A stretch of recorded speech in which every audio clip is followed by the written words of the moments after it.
کہ حضرت حمزہ کی شہادت پر ماتم ہوا تھا. میرے بھائی اس پہ میری ویڈیو ریکارڈ ہے، اس وقت ماتم حرام ہی نہیں تھا، بعد میں نبی اسلام نے منع کر دیا. اس وقت اگر کوئی ماتم ہوا تھا تو بھائی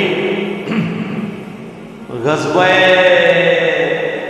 بدر اور احد کے اندر کئی صحابہ جو ہے وہ شراب کی حالت میں شہید ہیں، شراب پی ہوئی حالت میں، کیونکہ شراب اس وقت حرام نہیں ہوئی تھی.